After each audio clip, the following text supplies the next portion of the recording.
Assalamualaikum warahmatullahi wabarakatuh. Balik lagi dengan saya host ID10 Channel. Di edisi kali ini kita akan membahas tentang sex education. Kenapa kita membahas sex education?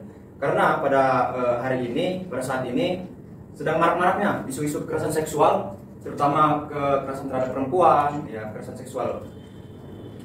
seksual pada anak di bawah umur tentunya.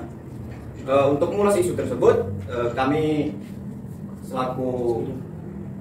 terutama selaku host mengundang salah satu narasumber, yaitu Mbak Ayu. Mbak Ayu ya, dia ini adalah seorang aktivis perempuan. Untuk mengulas tentang kekerasan seksual, kita tanyakan langsung bagaimana tanggapan beliau ini tentang kekerasan seksual pada hari ini. Gimana Mbak? Tentang isu-isu sekarang tentang kekerasan terhadap perempuan, terus ya kekerasan terhadap anak di bawah umur. Sekarang marak terjadi seperti itu. Gimana Mbak tanggapannya Mbak? Ya, baik. Jadi terkait dengan kekerasan seksual nih pada remaja dan juga anak-anak di bawah umur, sebenarnya ini itu berawal dari pergaulan bebas. Seperti itu. Ya, pergaulan bebas ini adalah salah satu, seks bebas itu adalah ranah untuk melampiaskan sesuatu gitu bagi remaja. Ya, misalnya penyebabnya itu yang pertama adalah keluarga. Di kalangan pelajar ya, terutama di kalangan pelajar itu yang memungkinkan adalah tindakan atau tekanan dari keluarganya sendiri. Jadi tekanan yang diberikan oleh orang tua kepada remaja tersebut terkait dengan perintah secara otoriter ya, itu terus kemudian dia dipupuk dengan tugas dan segala macamnya gitu. Jadi lama-kelamaan tekanan itu akan semakin besar. Jadi dia membutuhkan sesuatu untuk melampiaskan gitu. Jadi seks bebas itu adalah sebuah pelampiasan gitu. Pelampiasan remaja-remaja ini untuk mencari kebahagiaan di luar sana. Gitu loh. Kebahagiaan yang mereka itu karena sudah berpikir negatif dengan tekanan-tekanan tersebut, dia mencari kebahagiaan di luar dengan minum-minuman keras gitu kan, penggunaan zat adiktif, narkoba dan segala macam itu, termasuk juga seks bebas.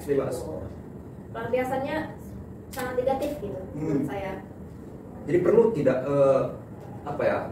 khususnya di kalangan pelajar atau mahasiswa, perlu pembahasan tentang sex education nih untuk lebih memahami mereka tentang gimana bahayanya seks bebas, terus kekerasan seksual pada anak di bawah umur gitu. Perlu tidak sex education itu masuk menjadi salah satu materi di kampus, khususnya di kalangan mahasiswa maupun pelajar?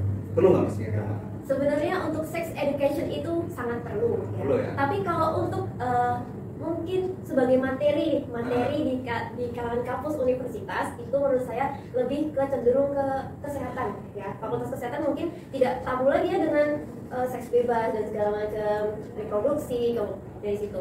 Nah, terus untuk sex educationnya sebenarnya sebagai orang tua ini adalah yang pertama yang mengajarkan kepada anaknya. Pengajaran sex education itu harusnya sejak dini.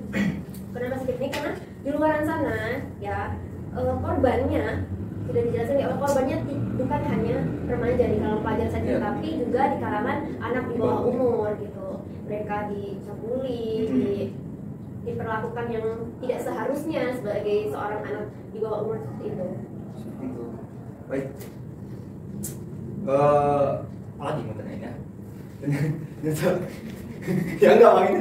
Mbak, ada yang mau saya tanyakan tentang kekerasan seksual, terus ya kekerasan seksual kepada anak bawah umur gitu. Mungkin ada apa sih bahasanya? Trauma atau psikologinya terganggu gitu. Itu sangat mungkin terjadi atau tidak? Sangat mungkin ya, itu sangat mungkin terjadi, apalagi korbannya itu anak di bawah umur. Jadi korban di bawah umur itu, kita sebut aja ya, relax aja ya. Ya, jadi korban-korban ini akan mengalami sebuah trauma. Ya. Trauma itu biasanya, kalau korban itu anak perempuan, dia tidak ingin disentuh oleh orang tuanya sendiri. Itu yang pertama. Tidak ingin disentuh oleh siapapun. Trauma yang terbesar adalah itu. Dia tidak ingin memiliki hubungan, dia takut dengan orang lain. Itu kan adalah sebuah trauma yang sangat besar. Bagaimana cara menanganinya? Yaitu dengan cara education, dengan organisasi-organisasi yang mengangkat tentang terkait dengan trauma-trauma yang telah dialami di masa lalu. Mungkin psikolog atau psikiater lebih memahami hal ini ya. Lebih memahami hal ini bagaimana mengatasi terkait trauma-trauma yang mereka alami. Kita kan bicara seks bebas, Mbak ya. Pasti kan bicara tentang hubungan intim gitu. Kalau atas dasar suka sama suka gitu, Mbak, apakah itu ada hukumnya atau tidak gitu ketika misalnya si A gitu kan ketahuan hubungan intim dengan si B gitu. Tapi di orang ini atas dasar suka sama suka. Itu gimana, Pak? Gini ya, sebenarnya remaja itu rentan melakukan hubungan di luar nalar gitu. Iya. Usia rentan remaja melakukan hal itu adalah usia 14 sampai 17 tahun. Usia rentan, sangat rentan. Apalagi di SMA itu mereka berpikir bahwa di masa SMA itu adalah masa-masa yang harus dinikmati. Jadi, gimana? Nikmati iya, kayak mana harus dijelaskan itu? Harus dinikmati gitu kan. Nah, di masa SMA itu mereka ingin merasa bebas, tidak ingin memiliki tekanan. Nah, kebebasan yang mereka lampiaskan itu di ranah yang tidak seharusnya.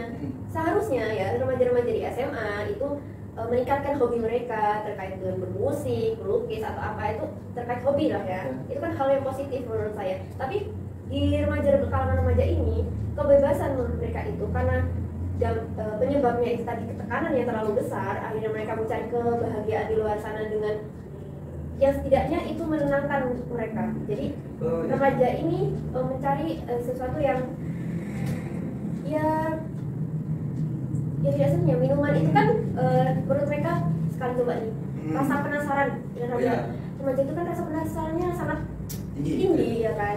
Kemudian selain rasa penasaran, remaja ini penyebab mereka melakukan minuman keras, aktivitas itu gengsi. Tingkat gengsinya itu sangat tinggi untuk remaja usia rentan gitu. Mereka tidak ingin terlihat terlalu rendah gitu. Jadi egonya itu juga masih tinggi gitu. Terus yang kedua itu yang ketiga ya? Yang ketiga, jadi remaja itu selain rasa penasaran, selain rasa gengsi yang tinggi, emosinya juga tidak stabil. Emosi yang tidak stabil, mental juga tidak stabil. Akhirnya mereka tidak ada filter, tidak ada pegangan untuk melangkah bagaimana untuk berpikir juga bagaimana menyikapi permasalahan-permasalahan masyarakat atau bersosialisasi dengan yang lain.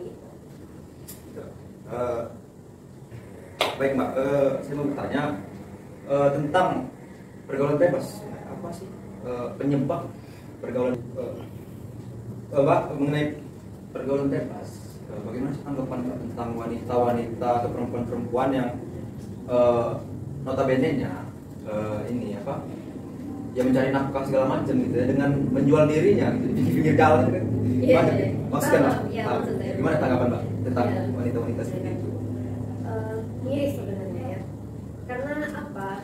Mereka perempuan-perempuan ini sudah diperjuangkan haknya. Kemudian mereka dengan mungkin kondisi latar belakang mereka tersendiri-sendiri. Mungkin itu adalah satu faktor, mungkin ekonomi atau mungkin memang sudah terlanjur terjerumus ke dalamnya gitu. Akhirnya tidak ada orang atau teman yang sekiranya bisa menarik mereka untuk keluar dari zona itu gitu. Jadi itu adalah latar belakang mereka, maksudnya salah satu faktor ya. Mungkin latar belakang mereka juga menjadi faktor yang sangat penting gitu. Apalagi ekonomi di masa sekarang itu kan juga sangat sulit menurut saya. Jadi perempuan-perempuan yang menjual dirinya ini sangat nggak bisa komentar dulu. Hubungan pada itu mungkin gimana ya, malah kepikiran tahu. Kan itu berhubungan intim. Berhubungan intim. Gimana sih perasaan wanita-wanita ketika mereka itu tidak perawan lagi? Apa? Jangan nanya itu. Nah Mbak, berbicara tentang kekerasan seksual terhadap perempuan, pelecehan seksual. Nah Mbak, berbicara tentang pelecehan seksual terhadap perempuan pada hari ini, kan banyak marak terjadi pelecehan seksual itu di ya khususnya di lingkungan kita gitu kan. Apa sih faktor-faktor atau penyebabnya Mbak? Apakah itu dari pakaian atau apa gitu Mbak? Apa sih penyebabnya Mbak? Jadi menurut saya penyebab pelecehan seksual itu karena tidak terkontrolnya nafsu, hormon seseorang. Jadi kalau menurut saya dengan pakaian itu nggak ada hubungannya sama sekali. Nggak ada. Negara itu negara demokrasi, benar kan? No. Iya kan. Mereka berpakaian sesuai dengan keinginan atau sesuai dengan agama mungkin, atau sesuai dengan kebiasaan, keinginan seperti itu.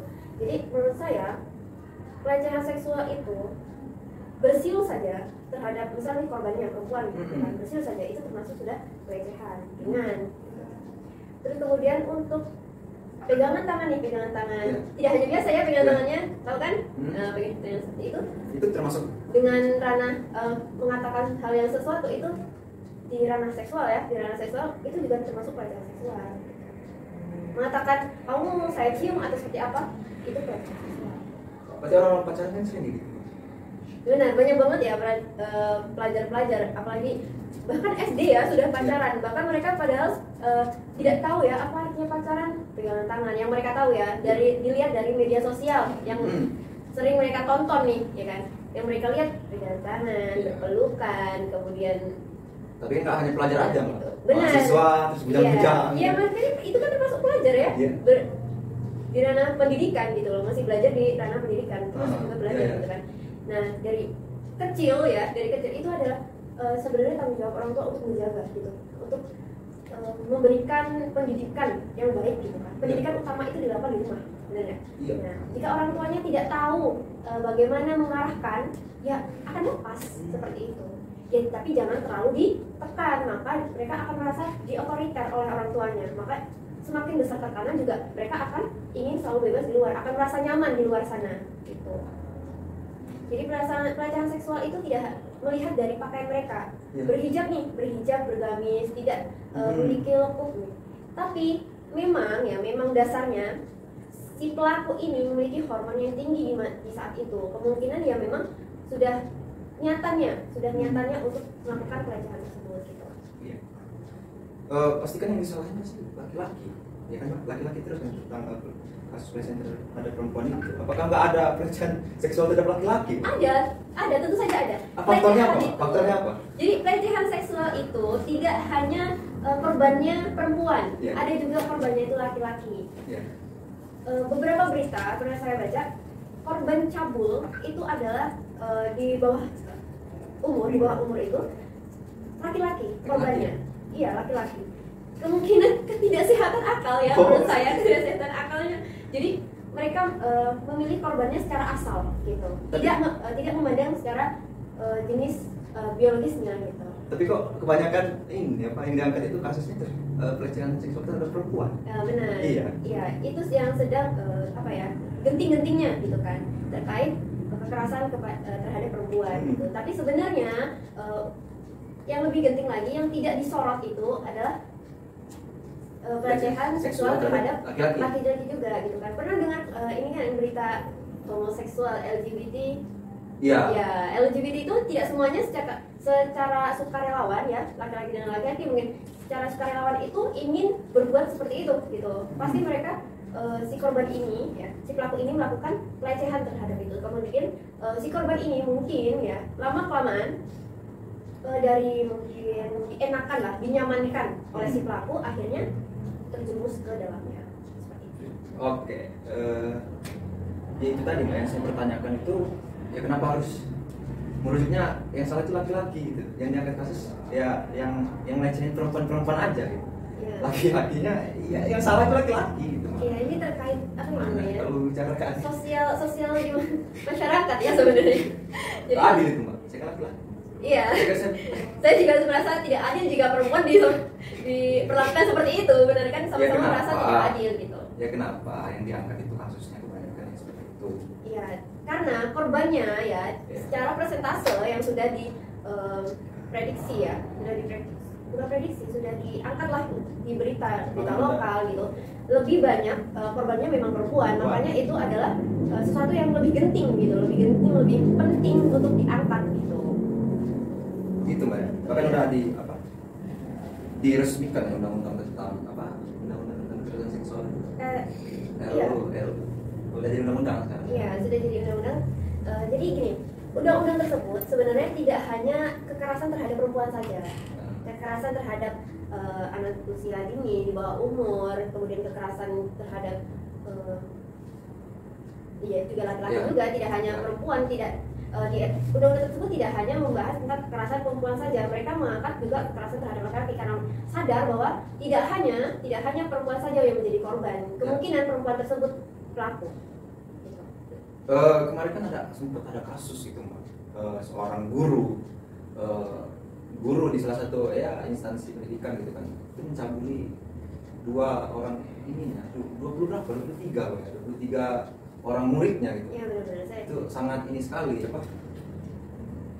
miris gitu ya Mbak ya, sangat miris sekali. Kok bisa seorang guru, seorang panutan seperti itu Mbak, seorang tenaga pengajar, orang yang berpendidikan gitu melakukan hal seperti itu. Ya jadi kan kekerasan pelecehan seksual ini ya bisa dilakukan oleh siapapun ya, yaitu guru, entah itu siapapun itu, ya itu tadi gitu. Benar, pelaku seksual ya, pelecehan seksual itu tidak harus orangnya siapa, atau mungkin dia orang yang dari kalangan guru tadi. Iya, jadi gini, pelaku pelecehan seksual itu ya tidak dari kalangan atas, kalangan bawah, kalangan dari segala kalangan itu bisa melakukan tindakan pelecehan seksual gitu. Kita tidak menjamin orang terdekat kita itu akan aman untuk kita, seperti itu. Bahkan ada orang tua yang menyelesaikan anaknya sendiri, benar kan? Nah. Jadi kita sebagai mahasiswa pelajar yang dididik ya, yang memiliki ilmu, yang belajar terkait segala hal ya kan, harusnya bisa untuk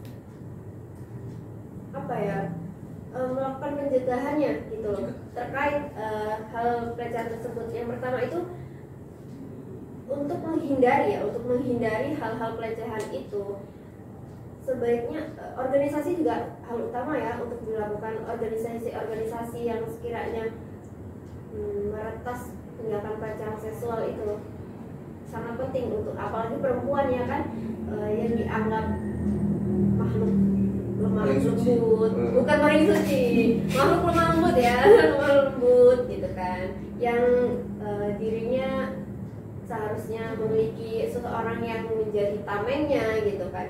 Nah di sini harusnya perempuan-perempuan luar sana itu berpikir, wah saya bisa gitu loh, saya bisa menjadi tameng saya sendiri gitu. Jadi mereka harus punya pegangan nih, mereka harus punya harus memiliki tamengnya sendiri gitu. Di setiap agama mereka masing-masing pasti juga sudah diajarkan terkait hal ini. Baik, seperti itu Mbak. Apalagi Bang? Adakah sih Mbak upaya-upaya untuk mencegah tentang pelecehan seksual terhadap perempuan ini, terutama di kalangan keluarga, baik di keluarga itu tadi, terus di sekolah maupun universitas, ada nggak sih pencegahannya seperti itu? Untuk mencegah ya, di kalangan keluarga sendiri, yang pertama itu orang tuanya itu harus paham nilai-nilai norma, terutama nilai norma Pancasila yang harus diberikan kepada anak-anaknya, bahwa nilai Pancasila itu jika mereka orang tua ini menerapkan hal itu, terus kemudian diberikan ilmunya kepada anak-anaknya, sebenarnya tidak menjadi 100%, tapi saya merasa yakin bahwa nilai-nilai tersebut akan membantu mencegah pelecehan seksual tersebut di dalam keluarga gitu. Terus kemudian di dalam sebuah keluarga itu juga orang tua itu harus mengajarkan bagian mana secara reproduksi ya, secara bagian-bagian tubuh mana yang tidak boleh disentuh oleh orang lain. Maksudnya pengertian secara sederhana, apalagi anak-anak di usia ini kan belum terlalu paham nih bahasa-bahasa yang tinggi gitu. Jadi harus secara sederhana untuk menyampaikannya gitu. Untuk di kalangan keluarga, untuk di kalangan sekolah sendiri, bahwa harus ada komunikasi antara guru dan orang tua ya, antara guru dan orang tua. Jadi jika komunikasinya baik, ya kan, komunikasinya baik, terus kemudian cara berteman, maksudnya memilih teman, sebenarnya kita tidak membatasi berteman dengan siapa saja gitu kan, tapi kita harus memberikan pemahaman bahwa teman, tidak semuanya teman itu baik gitu. Jadi dia harus diberikan pemahaman bahwa memfilter seorang teman itu penting. Seperti itu. Faktor lingkungan juga harus diperhatikan juga. Benar, faktor lingkungan gitu kan. Di zaman sekarang itu menurut saya ya, lingkungan di perkotaan apalagi, mereka itu tidak ingin mengenal tetangga mereka. Benar tidak? Di kalangan atas ya, mereka hanya memikirkan itu hidup dia gitu, ini hidup saya, jadi saya akan menjalaninya dan dia juga akan menjalani hidupnya sendiri gitu. Jadi sebaiknya ya, sebagai seorang tetangga nih, sosial nih, bersosialisasi nih dengan orang agar kita tahu nih orang ini seperti apa, tidak hanya memandang sebelah mata saja gitu. Jadi itu juga penting menurut saya untuk bersosialisasi, menambah relasi, menambah saudara, menambah teman di kalangan sekitar. Tapi teman juga harus milih sama ya, biar enggak. Iya, bukan memilih ya, lebih baiknya memfilter ya, memfilter teman mana boleh yang bergaul sama siapa saja. Iya, boleh gitu. Memfilter yang benar-benar sekiranya akan bermanfaat nih bagi kita nih gitu untuk kedepannya. Misal, oh teman yang satu ini nih cerdas, dia memiliki keinginan untuk mendapatkan beasiswa di sana. Itu memiliki motivasi untuk kita gitu loh, untuk lebih mengejar pendidikan yang lebih baik gitu. Seperti itu, harus memfilter ya teman mana yang baik, yang sekiranya bisa bermanfaat untuk kita gitu. Jadi teman-teman sekalian, perlu kita ketahui bahwa pembahasan kita kali ini ya sangat penting untuk mengedukasi, ya terutama tentang kekerasan seksual terhadap perempuan, pelecehan seksual terhadap perempuan, bahwa pelecehan atau kekerasan seksual itu tidak pandang bulu, artinya bisa terjadi terhadap siapapun itu. Seperti itu. Baik Mbak, pertanyaan terakhir dari saya, ada nggak sih tips-tips dari Mbak dari selaku aktivis perempuan, tips-tips ya buat terhindar dari kekerasan atau pelecehan seksual kepada masyarakat semua gitu? Ada nggak tips-tips?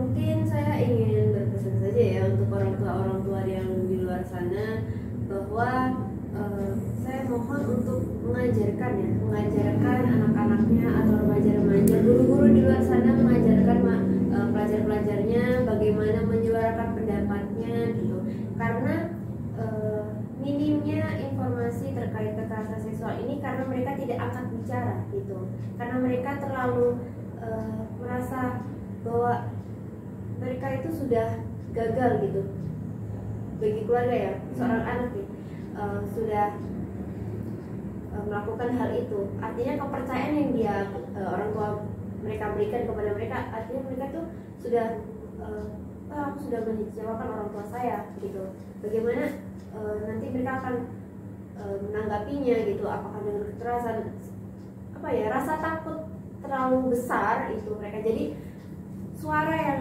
seharusnya dikeluarkan itu tidak dikeluarkan. Jadi orang tua di luar sana, saya mohon guru-guru di luar sana untuk mengajarkan bahwa anaknya, pelajarnya untuk menyuarakan pendapat mereka, apa yang mereka alami, apa saja kegiatan-kegiatan mereka, karena itu akan sangat membantu, lebih keterbukaan saja gitu. Terima kasih Mbak sudah mampir di channel kami gitu ya. Ya mungkin di lain kesempatan, karena ini waktunya sudah tidak memungkinkan lagi untuk kita lanjutkan Mbak. Benar sekali. Iya. Terima kasih ya, mungkin nanti kalau ada undangan gitu ya, ada datang lagi gitu ya. Ya, siap. Terima kasih Mbak ya sudah datang, udah nyempetin waktunya, sudah datang ke sini jauh-jauh kan. Seperti itu. Udah Mbak ya, terima kasih Mbak. Ya, terima kasih untuk ID channel. Oke, pemirsa, sekian pembahasan kita hari ini. Nanti kita lanjut tentang pembahasan tentang isu-isu yang lainnya. Kita tunggu besok atau ya kedepannya seperti itu. Saya selaku host di sini pamit undur diri. Assalamualaikum warahmatullahi wabarakatuh.